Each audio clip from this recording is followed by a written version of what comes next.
Hi everyone, this is an enormous lecture theatre. Thank you so much for coming down today and spending some time. As sort of was mentioned in the intro, my name's Ross. I've been at Facebook for just over 5 years now. I started in our Sydney office, as you may be able to tell from my accent.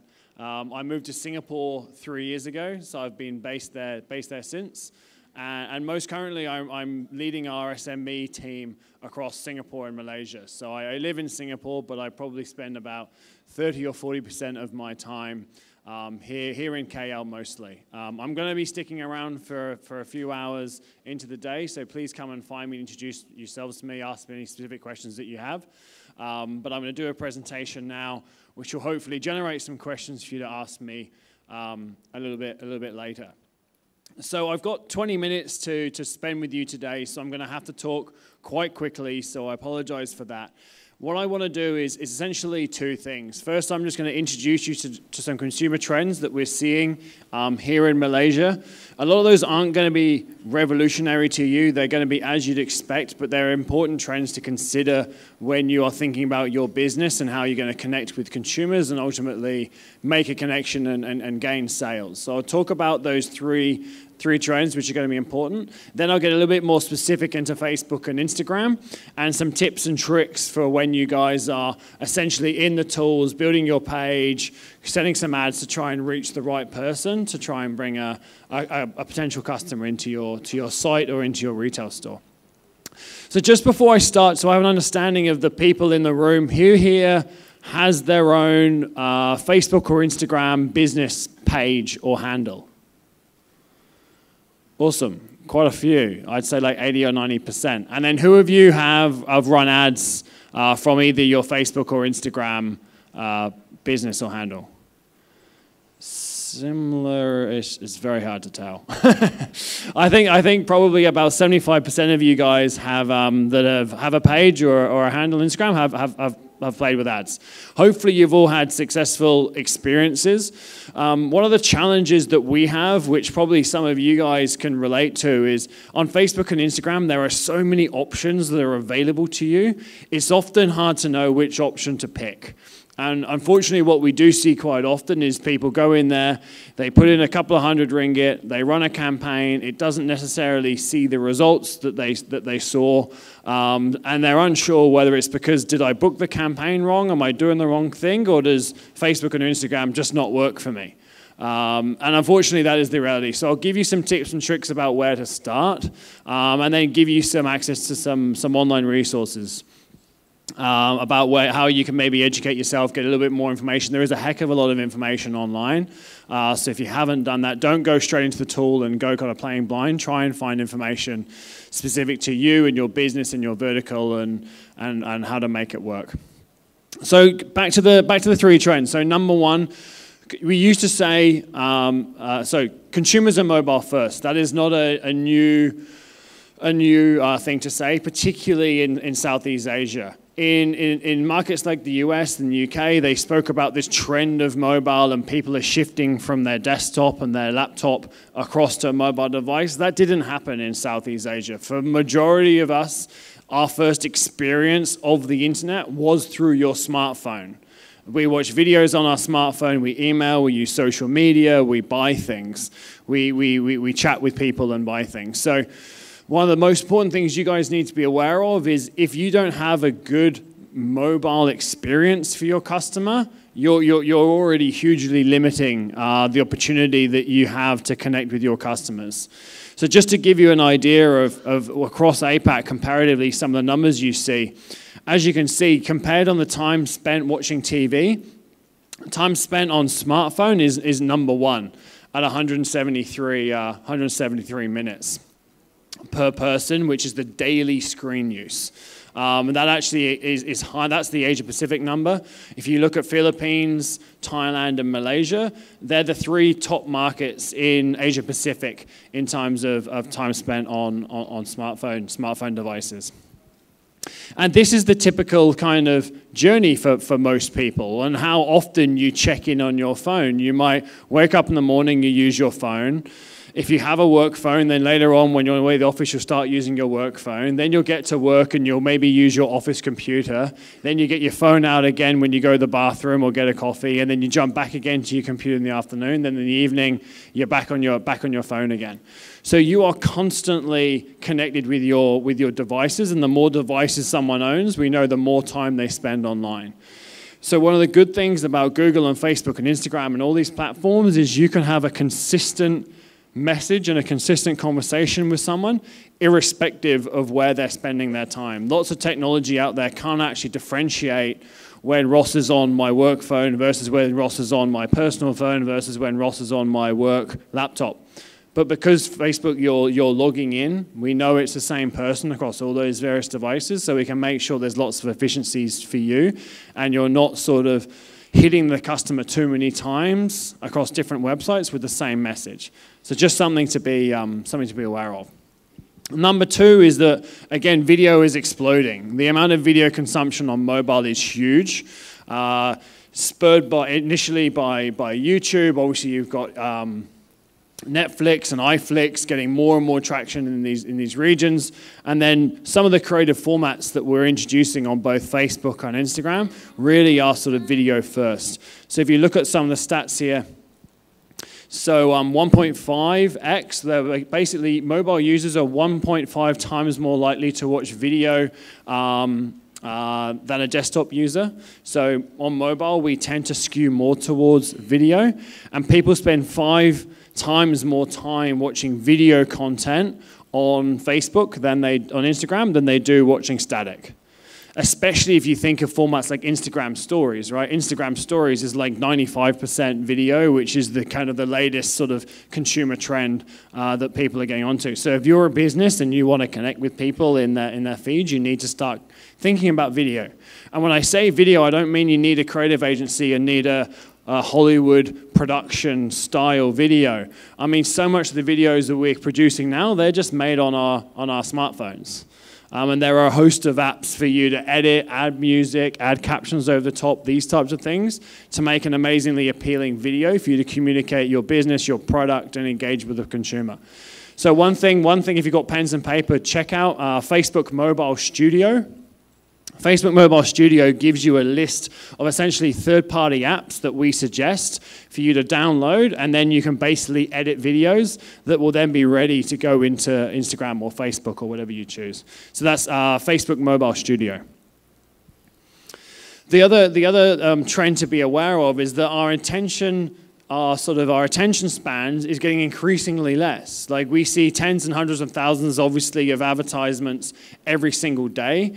And just to get an understanding, so 40% of customers will abandon a click if it takes more than 3 seconds for that website to load. So again, think about your website build, think about your hosting, make sure that if someone clicks on you and wants to engage with you, you're not losing that customer. So that's in terms of like load speed.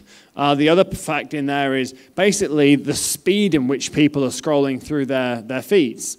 So that number there, so 1.7 seconds, that is the average amount of time that people spend per post on their Instagram or Facebook mobile feed. It's 2.5 seconds on desktop, mostly because on desktop you can't scroll as fast. On mobile you can kind of like do this with Aussie desktop. You can't really, you're using the mouse, so it's a little bit more awkward to scroll faster. So we're digesting this information incredibly quickly. Like 1.7 seconds, I can see an ad, decide whether it's or a post, decide to differentiate, oh, that's an ad, that's a baby photograph, someone's on holiday, whatever it might be. Our brains are so fast at doing that, and then we move on to the next one. So again, if you're a brand, you've got to remember people are doing this at hyperspeed. So your product needs to be really obvious. Your price needs to be really obvious.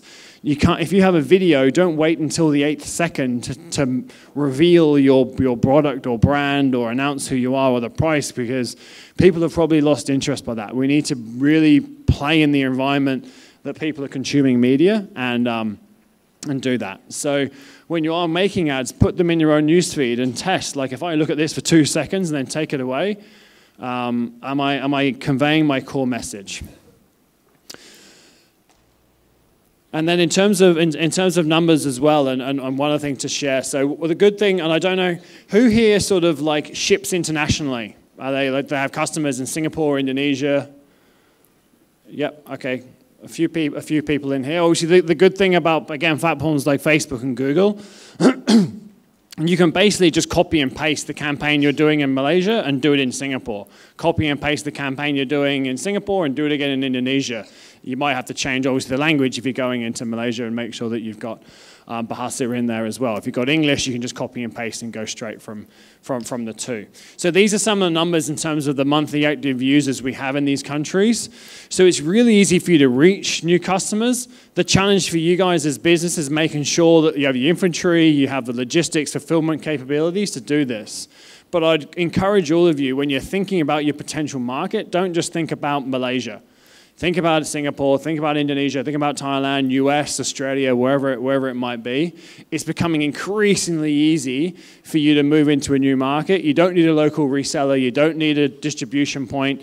You don't need a franchise owner or a retail partnership. You can just ship them straight from here, and increasingly that's a big trend that we're seeing. So in terms of Facebook, the product, and Instagram, the product, when I started working at Facebook 5 years ago, a lot of the conversations were about likes, comments, shares, and engagements.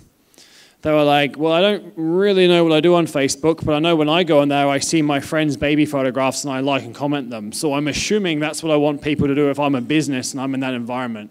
In reality, there is not necessarily going to be a correlation between a like and a comment and people going to your website or downloading your app or buying one of your products.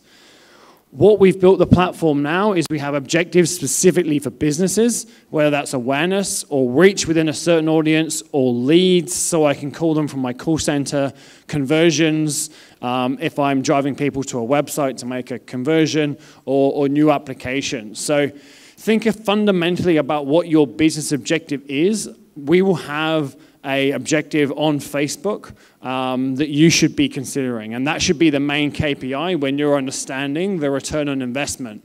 Because it's going to be near impossible for you to say, I did an ad, I got 27 comments, 58 likes, but I don't know how many sales I got. So try and avoid that situation. And when you go into the tools, think about what my business objective is and how this is going to grow your business. So just going through specifically into product stuff now, and this is across Instagram and Facebook.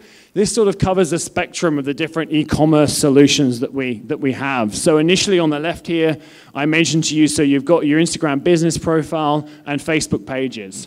Completely free, put your name in, upload your products, have a presence, be searchable. That's step one. Then, what comes again free with that is the ability to communicate with your customers. You have Instagram direct messaging, you have Facebook messaging, so now immediately you have a presence and people can start sending you messages, making inquiries, identifying when your store is opening or closing, and we're building tools to help aggregate that. Then on the right there, things which we're starting to develop are essentially more means for you to drive sales. So hopefully some of you have seen Facebook Marketplace, which is essentially a marketplace within Facebook, where if you have a shop section within your Facebook page, we all then pull that content and actually put it in Marketplace so people know here's a section within Facebook if I'm specifically looking to buy things, and they can discover your brand, and then it'll take you through to your website. The other one is Instagram Shopping. Unfortunately, Instagram Shopping isn't available in Malaysia or anywhere in Southeast Asia to this point, but this is rolling out. So a way for people to discover specific products, and you can see you can tag different products, and then you can click through onto that pink handbag, and it'll take you straight through the mobile site for them to go from discovery to awareness straight through to purchasing that product. So in terms of like the presence, there's sort of an overview of the options. Why is this not clicking? Oh, and then when we have ads. So ads on top of that, we have a host of different ads products. There's video products, there's products that drive installs, there's products that drive traffic, there's products that scroll. We have various different products, but generally when we think of our products, we bucket them into three areas. Again, depending on what your objective is. Are you trying to get awareness for your brand or your product? So then you might have Canvas or video on Facebook, or you're trying to get consideration, trying to get people to be aware and then maybe do some browsing. So then you have this format here, which is the Adidas example, where you can see the video on top, and also people can browse products within their mobile experience before clicking through. Then you have conversion. So that might be retargeting campaigns. So that's the campaigns. If I see a red t-shirt, that red t-shirt now follows me around the internet, reminding me, hey, I was interested in that t-shirt, I should buy. So that's a bit of an overview. So in terms of like 3 things I want to sort of walk away with is how to choose the right campaign for your business when going into Facebook and Instagram ads, how to choose the right targeting to find potential customers, and lastly, some creative considerations when you guys are doing it. So firstly, finding the right objective. So this is the most technical slide I'm going to show you during this presentation. So those of you that have used Facebook campaigns before, hopefully you're aware. So generally we have 3 levels on a Facebook campaign. So at the top you have the campaign. So that might be called Holiday Campaign 2018. And basically in there you set the objective of the campaign, and I'll touch on what objectives are. Then you have ad sets. Within the ad set you set the budget, you set the timing, you set the targeting, and then you bid. Am I happy to pay $1 for sale? Or if I'm selling a product that's $500, then maybe I'm happy to pay $250 because I'm still making a solid margin there and I want the volumes to be high. So you set that, and then within there you have ads. So there'll be different types of videos or different types of images, whatever it might be. The most important thing you need to consider here is setting the right objective, which I'll go into the next slide, and then ad sets. Ad sets should be mutually exclusive people. So by mutually exclusive, there are buckets of people that are separate. So in this example, a good way might be, let's say ad set on the left here, that is women 25 to 35, and then on the right, I have men 25 to 35. Rather than having one which is women 20 to 30 and one which is women 25 to 35, because you're going to have the same people in both. You want them to be separate. Because when you have them separate and you run this campaign, you will see, okay, it cost me $2.50 to get female purchases, but it cost me $3 to get male purchases. So I'm going to take some of the budget from my male ad set and put it in the female ad set because I get a better return on investment that way. So start to think about it that way. Set them up into separate groups so you can understand where I'm getting the best return, and you can move money around accordingly. And ultimately, as you get more efficient, then you can scale more. That's what Facebook is. That's what Google is. You start small, you test and learn, you see what works for you, and then you start to scale your business. So in terms of objective settings, that's the first thing you do. So when you go onto Facebook, this is essentially the first thing you see. And you see they're mapped to awareness, consideration, or conversion. So you tell Facebook what your objective is. Installs, video views, conversion, store visits. Have a think about, because this is incredibly important. The reason it's important is because how you set your objective actually dictates targeting at the same time, which is quite a confusing concept to have because we also have targeting which is separate. To explain that, let's imagine this audience here is the entire population in Malaysia. Within this audience, we have these green people that like to watch a lot of videos. We have these purple people that like to click on a lot of ads, and then we have these yellow people that like to buy things online. So if you run an ad targeting the whole of Malaysia, so you're telling Facebook, I'm happy for it to go to anyone of this whole screen, but you set your objective for video views, it's going to want to maximize the return on investment for you. But it thinks the best return for you is video views. So it's going to show your ad to the purple people. Sorry, the green people. Whereas your objective might actually be to drive sales to your website. So then, of course, you should be setting your objective as conversions, because then you're telling the system to reach the yellow people. So really important thing to consider. What you select your objective, we will single-mindedly go in the direction of that people. So it's really important that you don't have a misalignment between your objective and the targeting. So I'm weary of time, so I'm going to go through. So onto targeting. So Targeting is increasingly important. People see a lot of ads a day, and people now expect ads to be relevant to them. The number one complaint that we get isn't that people don't like ads on their Instagram and Facebook. It's that they're not relevant to them. Like me personally, if I see an infant nutrition ad, I don't have a child. That ad is completely irrelevant for me. I get upset at the advertiser for wasting their money and wasting my time.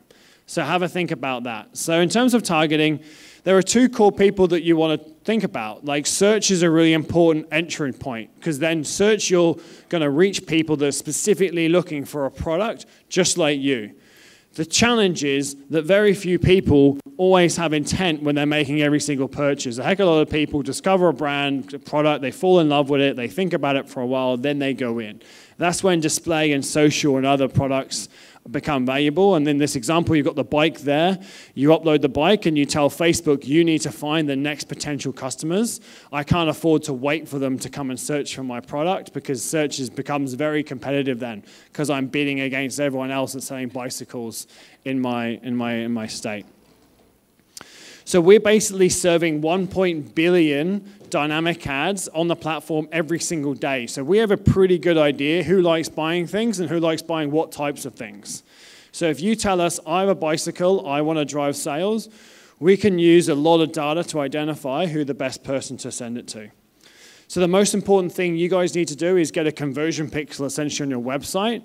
That is the data connection between your website and Facebook. Most e-commerce solutions that you have will have a Facebook pixel integration already, so you don't need to do it. So whoever you're hosting your website with, if you have engineers, speak to them about Facebook conversion pixel, because that will allow you to segment your campaigns a little bit like this. And then you can have specific information. You can see from this, from discover to buy. Okay, people that added to cart but didn't buy, I want to target them. People that have been to my website in the last 30 days, people that have been to my website in the last 90 days. You can even then tell Facebook, people that have bought in the last 6 months, I want you to find other people that look like these people. And we have the data to be able to do that. So it all starts with the conversion pixel. So that's another thing to write down, Facebook pixel. Make sure you have that on your website, because without the pixel, you can't even optimize for conversions. You can only optimize for people clicking to your website. And you might find there's no correlation between the type of people who again like clicking and the type of people who like buying. So the conversion pixel and the Facebook pixel allows all these things that I was telling you about. And you can create that. In terms of targeting on Facebook, I said there's 3 broad ways. One is core targeting. So that's the targeting you expect us to have: location, age, sex, interests. You have the custom audiences, which is the pixel, which allows us to build audiences on your website, what I just mentioned. And then you have lookalikes, as I mentioned again. So you have 10,000 people that have bought from you in the last 2 years. We can give you 2 million people in Malaysia that just look just like those people. So when you're doing ads, they're a pretty good place to start. This just gives you an example of some of the information within that. And then lastly, just to think about creative, and this is my last point, but I'll leave you one more slide. Again, I told you people are spending 1.7 seconds average on each and every post. So think about that. People use Facebook and Instagram frequently, they use it fast, and they use it with the sound off. So you need to design your ad with this in mind, because otherwise you're going to miss the opportunity. I'll skip through that because I've emphasized that point as well. So I wanted to share with you some creative examples. So look at these examples. So capturing attention quickly. So these ads, I haven't even started playing the video yet, but you can already tell what brands they are. You've got a packet of chips on the left, you've got Japan Airlines, and then a bottle of whiskey. And then obviously it goes on and plays and captures the attention and goes through the video. So you're immediately communicating that.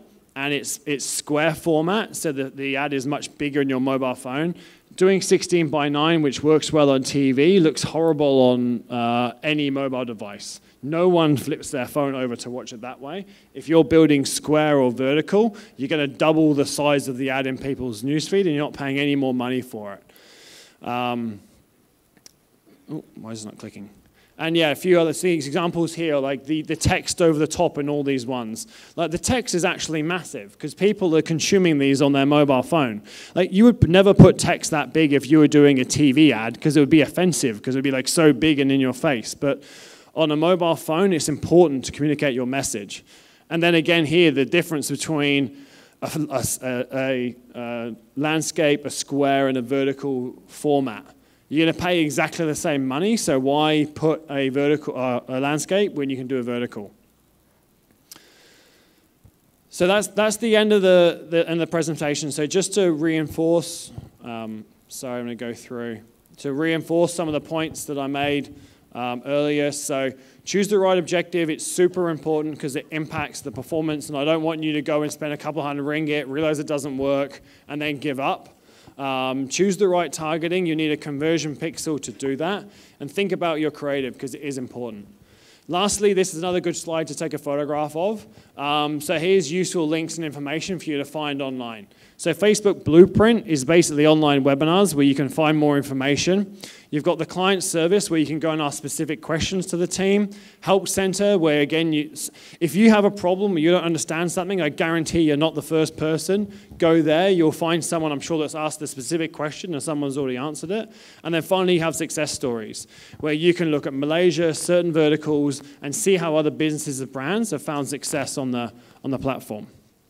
So that's the end of my presentation. I'm so sorry I went over time. Again, come and have a chat with me afterwards if you have any questions. Thank you. All right, Ross, we actually have time for one question. That is the top voted question over there on Slido. What is Facebook doing to counter like farms and fake accounts liking, following our business pages when we pay for Facebook likes?